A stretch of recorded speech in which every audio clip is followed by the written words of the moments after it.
Religious Mill humiliated me at our anniversary party, calling me a slut and saying her son saved me from sin, so I dropped the bomb about her husband's covered-up sexual harassment case and hush money to his secretary. Now she claims I destroyed their standing in the community. Everyone. My name is Rachel. I'm 32 years old, and today I'm going to tell you about the most dramatic moment of my marriage. The night I finally stood up to my sanctimonious mother-in-law and exposed the hypocrisy that had been suffocating me for years. This is a story about judgment, secrets, revenge, and the price of speaking truth to self-righteous power. I never imagined that our 5th wedding anniversary would end with me detonating a nuclear bomb in the middle of an upscale restaurant. But sometimes you reach a breaking point where silence is no longer an option. Let me start by giving you some context about my relationship with my mother-in-law, Patricia. From the moment I met her 6 years ago, when my now husband Michael first introduced me to his family, Patricia made it clear that I was not good enough for her precious son. You see, Patricia is what I would call aggressively religious, the kind of person who uses faith as a weapon rather than a comfort. She attends church 3 times a week, leads the women's prayer group, volunteers for every church committee, and makes sure everyone in their upper-middle-class community knows about her devotion to God. Her husband, Richard, is a successful lawyer who serves as a deacon at their church, and together they've cultivated this image of being the perfect Christian family, pillars of their community. Examples of moral living that everyone should aspire to emulate. The problem is that I didn't fit into Patricia's vision of the perfect daughter-in-law. When Michael and I met, I was working as a bartender while finishing my degree in graphic design. I had moved to the city from a small town, lived with 2 roommates in a tiny apartment, had a nose piercing and a tattoo on my shoulder, and generally lived the life of a young woman figuring herself out in her mid-20s. I wasn't sleeping around or doing anything outrageous, but I also wasn't attending church every Sunday or living according to Patricia's strict moral code. I was just living my life, working hard, pursuing my dreams, and happened to fall in love with her son, who I met when he came into the bar where I worked. Michael is nothing like his mother. Thank God. He's kind, open-minded, supportive.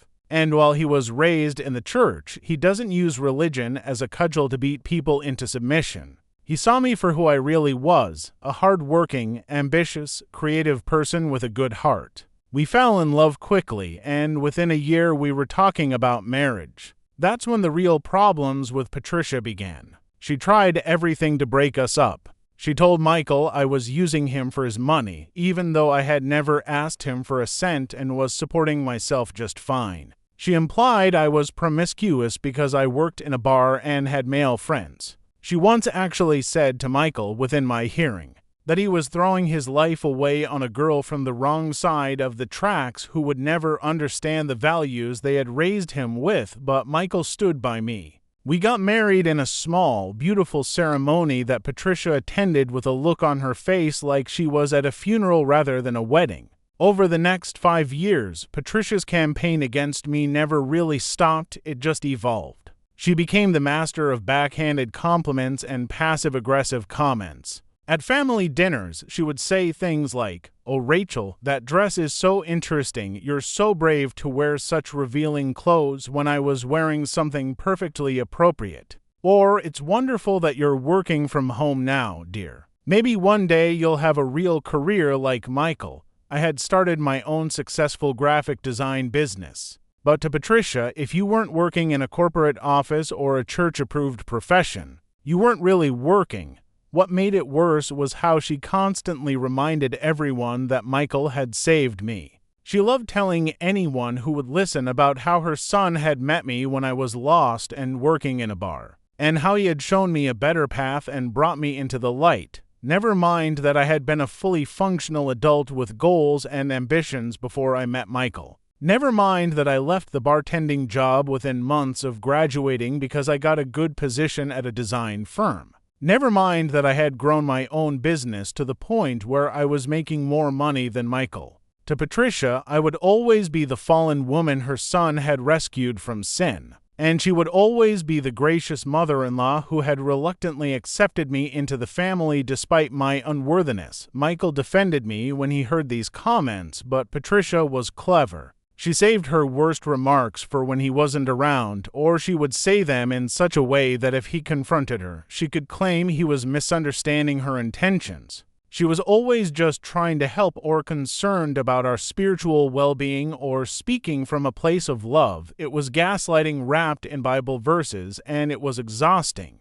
I tried to keep the peace for Michael's sake, knowing how much his family meant to him. But with every passing year, my resentment grew deeper. Now, let me tell you about Richard, Patricia's husband and Michael's father. On the surface, Richard was the perfect complement to Patricia's religious fervor. Distinguished lawyer, church deacon, respected member of the community, always impeccably dressed and professionally polished. He spoke in measured tones about faith and family values, gave generous donations to the church, and everyone seemed to admire him. But I noticed things about Richard that others didn't, or maybe that they chose to ignore. The way he looked at younger women, including me, when he thought no one was watching.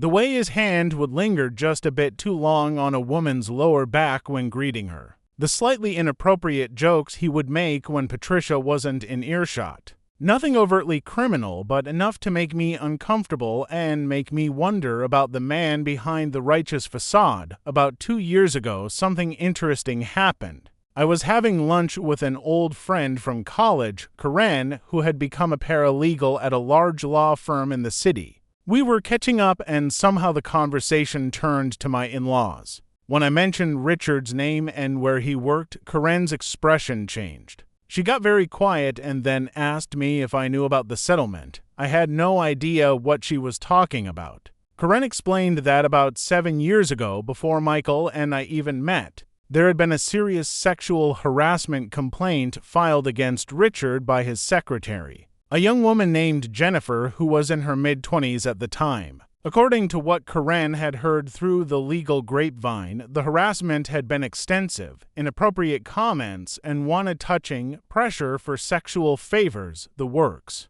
Jennifer had documented everything meticulously and had been prepared to file a lawsuit that would have destroyed Richard's career and reputation, but Richard and his law firm had moved quickly to bury the situation. They offered Jennifer a substantial settlement, reportedly somewhere in the 6-figure range, in exchange for her silence and signature on a non-disclosure agreement. Jennifer took the money and disappeared. The complaint was never made public, and Richard's reputation remained spotless. The only reason Karen knew about it was because her firm had been peripherally involved in the negotiations, and she had seen some of the documentation. She had assumed I knew, given that I was married to Richard's son, and was shocked when I told her this was the first I was hearing of it. Karen made me promise not to reveal where I got the information, as she could get in serious trouble for breaching confidentiality. But she felt I deserved to know what kind of man my father-in-law really was. I was stunned. Here was Patricia judging me constantly for working in a bar and having a tattoo, while her own husband had sexually harassed a young woman and paid her off to keep quiet. The hypocrisy was staggering. I immediately wanted to tell Michael, but Karen made me understand the seriousness of the situation. The NDA meant that Jennifer couldn't talk about it, and Karen could lose her job if anyone found out she had told me. I would need to be very careful about how and when I used this information, if I used it at all. For 2 years, I sat on this knowledge, watching Patricia preach about morality and sign while knowing that her perfect Christian marriage was built on covering up her husband's predatory behavior. Every time she made a snide comment about my past, I would think about what I knew and imagine the look on her face if I ever revealed it. But I held my tongue, waiting, knowing that someday the right moment would come. That moment came at our 5th wedding anniversary party 3 months ago. Michael and I had decided to celebrate with a nice dinner at an upscale restaurant, and we invited both sets of parents to join us. My parents, who are wonderful, down-to-earth people who had always treated Michael like their own son, were excited to celebrate with us. Patricia and Richard agreed to come, though Patricia made sure to mention that it was quite extravagant to have such a fancy dinner and perhaps we should have donated the money to charity instead. Classic Patricia, managing to criticize even a celebration of her son's marriage. The evening started well enough. We ordered appetizers and wine. My parents were telling funny stories about their own anniversary mishaps, and even Patricia seemed to be in a decent mood. But then, after her second glass of wine, something shifted. Patricia started making comments about how much Michael had matured since getting married, how marriage to the right kind of woman can bring out the best in a man. My mother, bless her, tried to redirect the conversation, but Patricia was just getting started. She began talking about how important it is for wives to be virtuous and pure. How modern society has lost its way with women dressing immodestly and pursuing careers instead of focusing on being good Christian wives and mothers. I should mention that Michael and I had decided not to have children, at least not in the near future, and this was another source of constant grief from Patricia. She would frequently make comments about how she was praying for us to be blessed with children, and how sad it was that we were waiting so long. Never mind that we were only in our early 30s, and had plenty of time if we changed our minds. The implication was always that my career and ambitions were preventing Michael from having the family he supposedly wanted, even though the decision had been mutual and Michael was perfectly happy with our choice. As dinner progressed and Patricia had another glass of wine, her filter completely disappeared. She started talking about how Michael had saved me from a life of sin, how he had found me working in a den of iniquity and had shown me a better path. She actually said, in front of my parents, both sets of in-laws, and several nearby tables who could hear every word, "You know, when Michael first told me about Rachel, I was concerned. She was working in a bar, living with roommates, covered in tattoos. I only have one tattoo, but to Patricia that was apparently plural worthy. But I prayed about it, and I realized that my son had a mission. God had put this girl in his path so he could save her from that sinful lifestyle. And look at her now, working from home, dressing more modestly, coming to church occasionally. It's a testament to Michael's influence that she's become almost respectable. Those words hit me like a slap across the face. 5 years of her condescension, 5 years of biting my tongue, 5 years of her treating me like I should be grateful that her son had lowered himself to marry someone like me, and now this.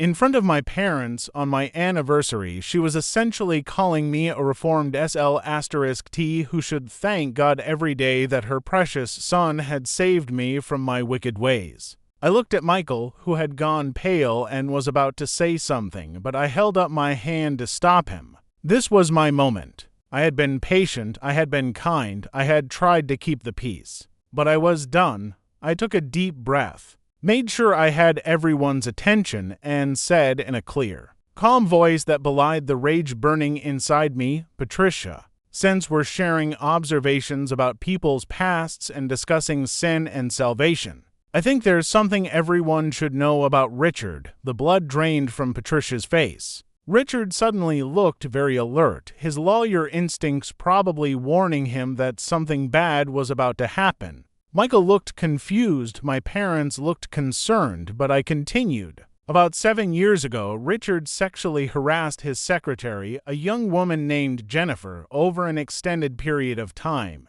The harassment was serious enough that Jennifer documented everything and was prepared to file a lawsuit. But Richard and his firm paid her a substantial settlement, 6 figures I've heard, to keep quiet and sign an NDA. So while you've been sitting here for 5 years judging me for working in a bar and having a tattoo, your husband was literally paying off a woman he sexually harassed. Tell me, Patricia, which one of us has actually sinned here? Which one of us has actually behaved in a way that your God would condemn? The silence that followed was absolute. You could have heard a pin drop in that restaurant. Patricia's mouth opened and closed like a fish gasping for air. Richard had gone completely white, and I could see him calculating whether to deny it or try to minimize it. Michael looked shocked, staring at his father with a mixture of disbelief and dawning understanding. My mother had covered her mouth with her hand, and my father looked like he was trying very hard not to smile.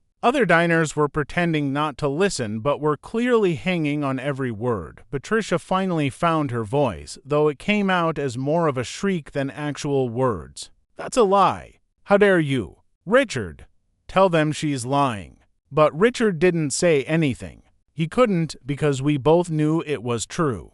His silence was as good as a confession. Patricia turned back to me, her face now red with fury and humiliation. "You vindictive little bitch. You've been waiting for this, haven't you? Waiting for a chance to spread vicious rumors and destroy our reputation.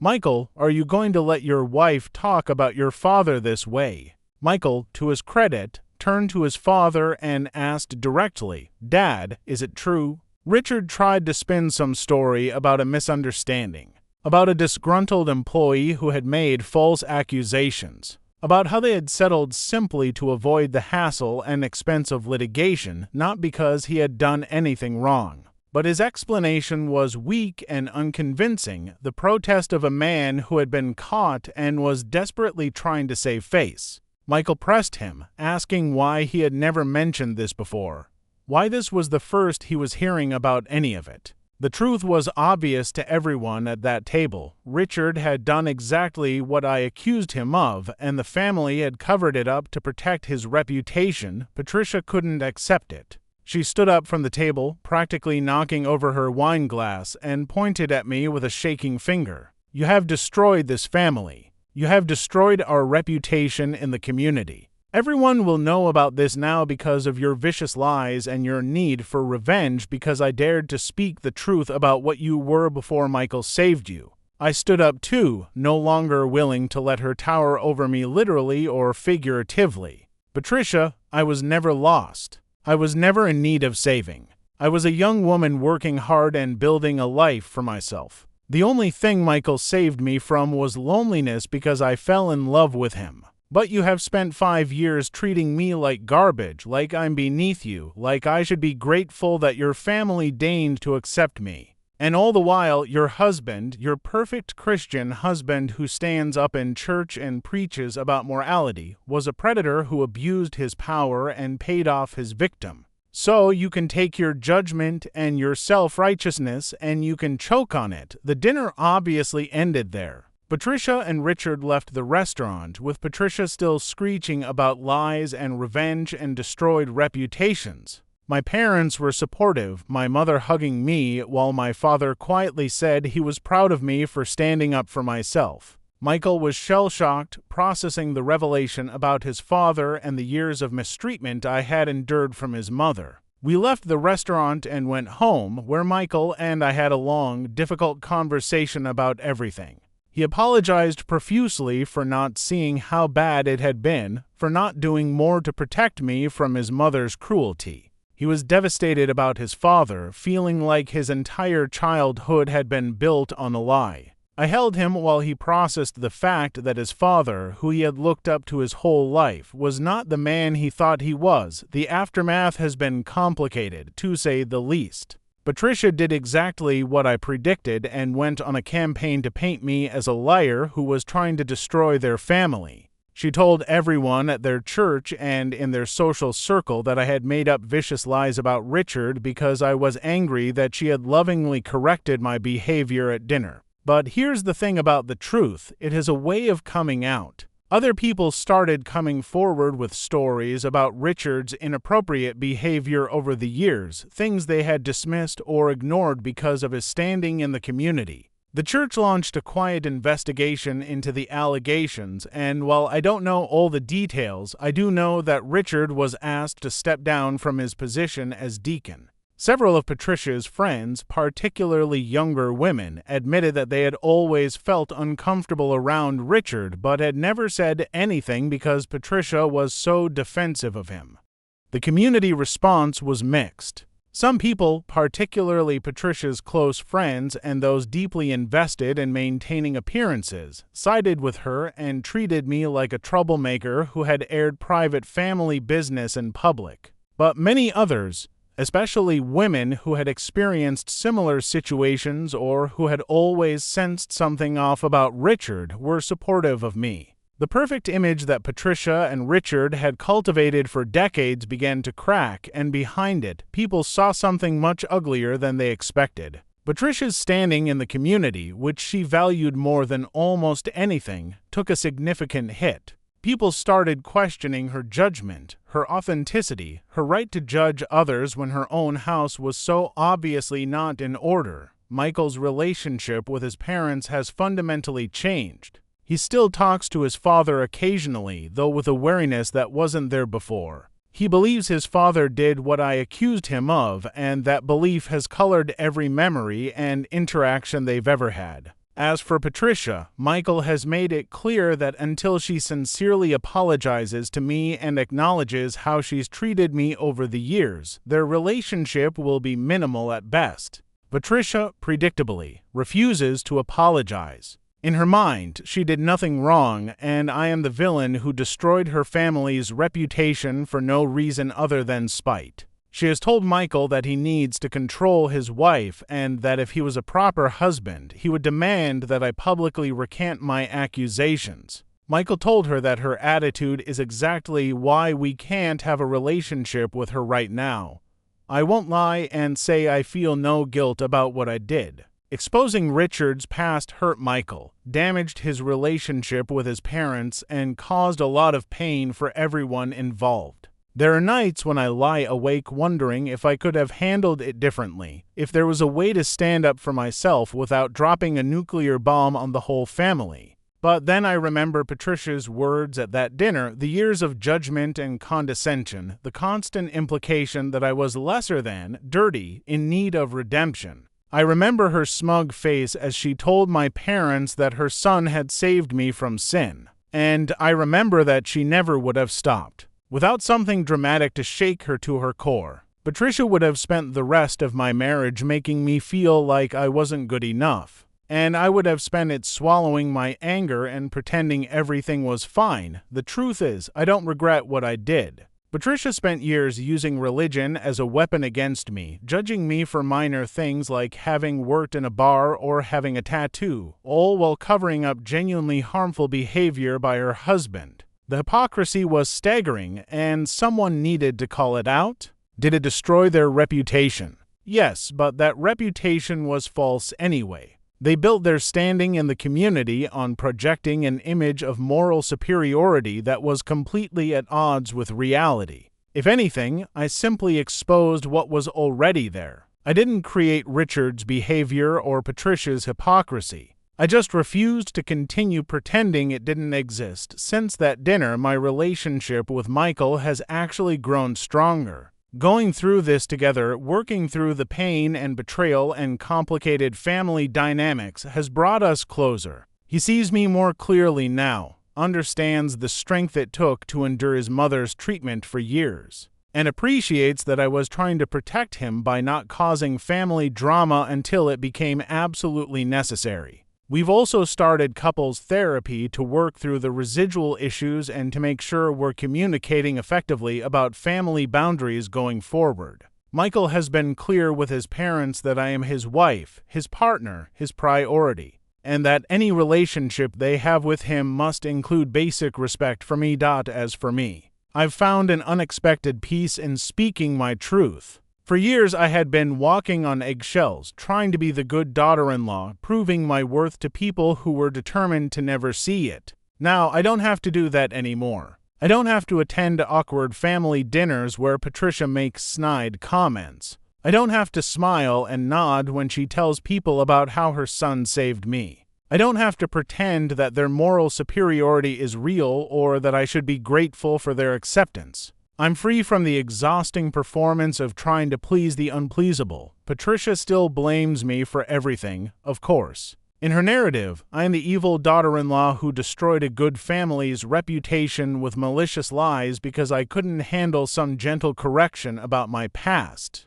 She has convinced herself that this version of events is true, and I doubt she will ever admit otherwise. But her opinion of me doesn't matter anymore. I spent 5 years caring desperately what she thought of me, trying to earn her approval and respect. Now I understand that her approval was never available to someone like me, someone who didn't fit her narrow definition of acceptable. She wanted a daughter-in-law who would be subservient and grateful, who would defer to her wisdom and guidance, who would validate her worldview. I was never going to be that person, and that's okay. What I've learned from this entire experience is that sometimes speaking the truth, even when it's ugly and painful and causes collateral damage, is necessary for your own mental health and integrity. I could have continued to keep the peace, to bite my tongue, to let Patricia judge me while I kept Richard's secret. But what would that have cost me? How many more years of abuse would I have endured?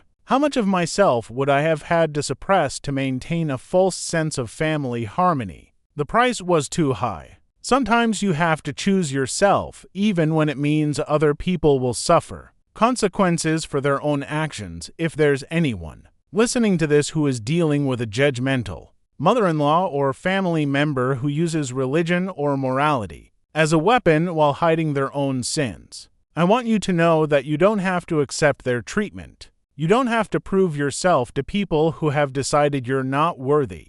You don't have to keep secrets that protect hypocrites while they tear you down. It's not easy to stand up to family, especially when it means causing conflict and potentially damaging relationships. But your mental health, your self-respect, and your integrity matter more than maintaining a false peace. You deserve to be treated with respect and dignity, regardless of your past or whether you fit someone else's idea of who you should be.